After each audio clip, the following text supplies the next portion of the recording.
Anushka Sharma backed company गो Digit general insurance अपना IPO लेकर आ रही है, जो कि 15 मई से 17 मई तक के लिए खुला रहेगा। कंपनी अपने कस्टमर्स को जनरल इंश्योरेंस प्रोडक्ट्स जैसे कि मोटर इंश्योरेंस, हेल्थ इंश्योरेंस और ट्रैवल इंश्योरेंस प्रोवाइड करती है, जो कि कस्टमर्स अपनी नीड के हिसाब से कस्टमाइज करा सकते हैं। वीडियो के अंदर हम बात करने वाले हैं गो डिजिट जनरल इंश्योरेंस के आईपीओ डिटेल्स के बारे में, कितना टोटल इशू साइज होने वाला है, ओएफएस कितना है, फ्रेश इशू कितना है, और इसके साथ साथ हम कंपनी के फाइनेंशियल्स को भी देखेंगे।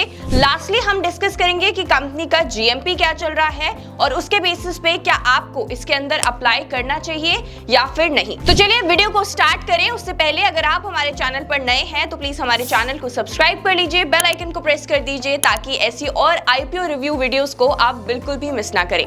और अगर आप इन्वेस्टमेंट करना चाहते हैं लेकिन आपके पास डीमैट अकाउंट नहीं है तो डिस्क्रिप्शन में लिंक दिया गया है, आप जाकर वहां से फ्री में अपना डीमैट अकाउंट ओपन करवा सकते हैं। जल्दी से वीडियो को स्टार्ट करते हैं और डिस्कस करते हैं Go Digit general Insurance Limited IPO के बारे में। तो अगर बात करी जाए कंपनी की, तो कंपनी दिसंबर 2016 में इनकॉर्पोरेट हुई थी और अभी के टाइम पे इनके 74 एक्टिव प्रोडक्ट्स हैं across different business lines. The company has distribution centres across 24 states and union territories. अगर बात करी जाए कंपनी के फाइनेंशियल्स की तो चलिए देख लेते हैं। So Go Digit general Insurance Limited's revenue increased by 113.35% and profit after tax rose by 112.01% between the financial year 31st March 2023 and 31st March 2022.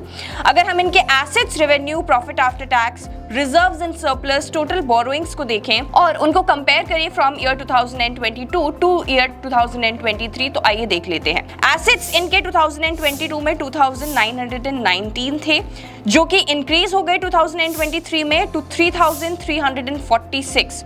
बात करी जाए अगर रेवेन्यू की तो 2022 में इन्होंने नेगेटिव रेवेन्यू रिकॉर्ड किया था ऑफ 293.64 एंड 2023 में इनका प्रॉफिटेबल रेवेन्यू आया है 39.19। प्रॉफिट आफ्टर टैक्स की बात करी जाए तो 2022 में ये लॉस मेकिंग कंपनी थी, -295.85 का प्रॉफिट आफ्टर टैक्स 2022 में रिकॉर्ड किया है, विच अगेन 2023 के अंदर ये प्रॉफिटेबल हो गए। प्रॉफिट आफ्टर टैक्स रिकॉर्ड किया 35.54 का। अगर बात की जाए रिजर्व्स एंड सरप्लस की तो 2022 में 1975.07 के इनके रिजर्व्स और सरप्लस थे। 2023 में इनके रिजर्व्स एंड सरप्लस इंक्रीज हो गए टू 2361। टोटल बोरोइंग्स की अगर बात करी जाए तो 31 मार्च 2022 तक इनकी कोई भी बोरोइंग्स नहीं थी। इवन 31 मार्च 2023 तक भी इनकी कोई बोरोइंग्स नहीं थी। Now all the figure that we have so far discussed is in crores. बात करी जाए इनके की परफॉर्मेंस इंडिकेटर की तो गो डिजिट का मार्केट कैपिटलाइजेशन है 24,947.9 करोड़ रुपीस का। और अगर इनके रिटर्न ऑन नेटवर्थ और प्राइस अपॉन बुक वैल्यू की बात करें तो return on net worth is 5.25% and price to book value is 9.67। EPS की अगर बात करी जाए तो 0.41 का है और पीई रेशियो है 670.31 का। Now from the financials we can clearly see कि गो डिजिट जो थी ये 2022 में एक लॉस मेकिंग कंपनी थी। रिसेंटली अभी इन्होंने प्रॉफिट रिकॉर्ड किया है और इनके बोरोइंग्स भी 2022 में कुछ भी नहीं थे, लेकिन 2023 के अंदर इन्होंने 200 करोड़ की बोरोइंग करी है। अब ये जनरल इंश्योरेंस सेक्टर में काम करते हैं। जनरल इंश्योरेंस का मतलब अगर आपको नहीं पता तो एक लाइफ इंश्योरेंस होता है, एक जनरल इंश्योरेंस होता है। जनरल इंश्योरेंस के अंदर आपके जो ऐसे इंश्योरेंस होते हैं जो एसेट के ऊपर होते हैं, फॉर एग्जाम्पल आपकी कार हो गई या फिर आपका ट्रैवल इंश्योरेंस हो गया, उसके बाद आपका मरीन इंश्योरेंस आता है, आपका हेल्थ इंश्योरेंस होता है। ये जो तरीके के इंश्योरेंसेस होते हैं ये जनरल इंश्योरेंस के अंदर आते हैं। जनरल इंश्योरेंस के अंदर ऑलरेडी काफी ज्यादा कंपटीशन है, जिसके अंदर अगर बात करी जाए गो डिजिट की तो इनका मार्केट शेयर मियरली 2% का है। तो यहाँ पे कंपटीशन बहुत ज्यादा है और गो डिजिट एक लॉस मेकिंग कंपनी है। इस चीज को ध्यान में रखना काफी ज्यादा जरूरी है। चलिए अब जल्दी से बात कर लेते हैं कि ये जो फंड रेजिंग करने वाले हैं इस आईपीओ के थ्रू, आखिर उस पैसे को इस्तेमाल कहाँ करने वाले हैं, और उसके बाद हम डिस्कस करेंगे आईपीओ की और डिटेल्स की, टोटल इशू साइज कितना है, कितना ओएफएस है, फ्रेश इशू है, हम देखेंगे। तो चलिए अब बात कर लेते हैं कि गो डिजिट जो फंड रेजिंग करने वाली है थ्रू द आईपीओ, आखिर उस पैसे को इस्तेमाल कहाँ करेगी, ऑब्जेक्ट्स ऑफ द इशू क्या होने वाला है। तो अगर बात करी जाए ऑब्जेक्ट्स ऑफ द इशू की तो ये अपनी एग्जिस्टिंग एक्टिविटीज को परफॉर्म करने के लिए आईपीओ की प्रोसीड्स को इस्तेमाल करेंगे और उसके बाद कुछ और भी एक्टिविटीज ऐसी हैं जिनके लिए ये फंडिंग उठा रहे हैं थ्रू द आईपीओ। इनका कहना ये भी है कि ये ऑलरेडी जो एग्जिस्टिंग शेयर होल्डर्स हैं उन्हें लिस्ट करके अपनी ब्रांड वैल्यू को और भी ज्यादा इंप्रूव करना चाहते हैं। तो चलिए अब जल्दी से देख लेते हैं कि आईपीओ की डिटेल्स क्या हैं। तो अगर बात करें इस आईपीओ के प्राइस बैंड की तो 258 टू 272 रुपीस पर शेयर का प्राइस बैंड होने वाला है। लॉट साइज की बात करी जाए तो 55 शेयर्स का लॉट साइज है। टोटल इशू 2614 करोड़ रुपीस का है, जिसमें से 1125 करोड़ रुपीस का फ्रेश इशू और 1489 करोड़ रुपीस का ऑफर फॉर सेल होने वाला है। बात करी जाए अगर आईपीओ टाइमलाइन की तो जैसे कि मैंने आपको बताया कि 15 मई से आईपीओ ओपन होने वाला है, जो कि 17 मई को क्लोज हो जाएगा।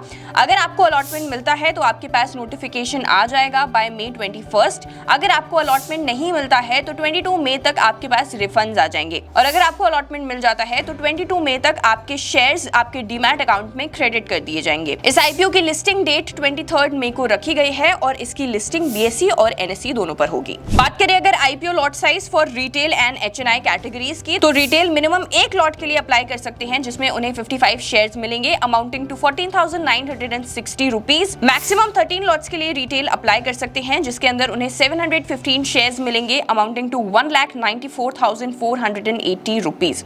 एचएनआईज की बात करी जाए तो स्मॉल एचएनआई मिनिमम 14 लॉट्स के लिए अप्लाई कर सकते हैं, जिसमें उन्हें 770 शेयर्स मिलेंगे अमाउंटिंग टू 2,09,440 रुपीस, और स्मॉल एचएनआई मैक्सिमम 66 लॉट्स के लिए अप्लाई कर सकते हैं, जिसमें उन्हें 3,630 शेयर्स मिलेंगे amounting to 9,87,360 rupees. Go Digit IPO की अगर प्रमोटर होल्डिंग की बात करी जाए तो अभी आईपीओ से पहले इनकी प्रमोटर होल्डिंग है 83.31%। तो so far we have discussed company के फाइनेंशियल्स, आईपीओ की डिटेल्स, और हमने ये भी देख लिया कि आखिर कंपनी करती क्या है।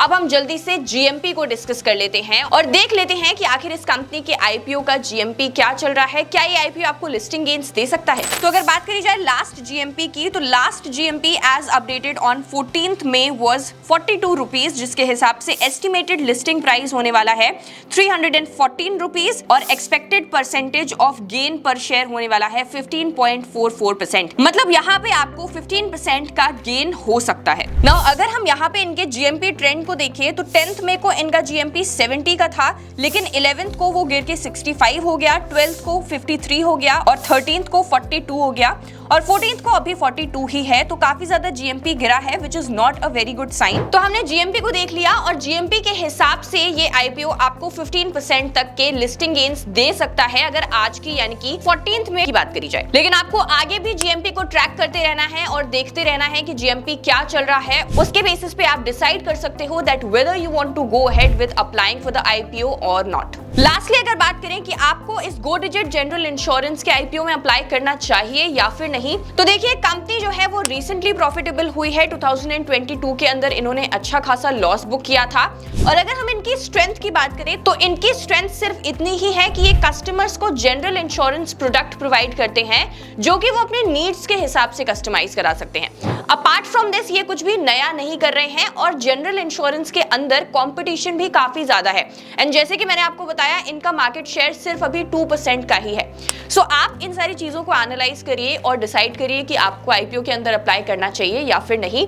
सिर्फ जीएमपी को देखकर आपको आईपीओ में बिल्कुल भी अप्लाई नहीं करना चाहिए। अगर आप लॉन्ग टर्म के लिए अप्लाई करना चाहते हैं, लॉन्ग टर्म इन्वेस्टिंग के बारे में सोच रहे हैं इस आईपीओ के अंदर, तो फिर सिर्फ जीएमपी को ट्रैक करके बिल्कुल भी अप्लाई मत करिए। Look into the financials, dig deep, और आपको पता चलेगा कि लॉन्ग टर्म के अंदर ये कंपनी कैसा परफॉर्म करेगी। So that was it for today's video. I hope आपको ये आईपीओ रिव्यू एंड एनालिसिस का वीडियो अच्छा लगा हो गो डिजिट जनरल इंश्योरेंस का। क्या आपको पता है कि विराट कोहली और अनुष्का शर्मा जिन्होंने इस कंपनी के अंदर काफी ज्यादा इन्वेस्ट कर रखा है, उनका जो रिटर्न होने वाला है इस आईपीओ के बाद वो कितना होने वाला है? It is going to be 263%। Well thank you so much for watching the video. Video पसंद आया हो तो प्लीज इसे शेयर जरूर करिएगा और ऐसी और वीडियोस के लिए हमारे चैनल को सब्सक्राइब कर लीजिए। I will see you in the next video.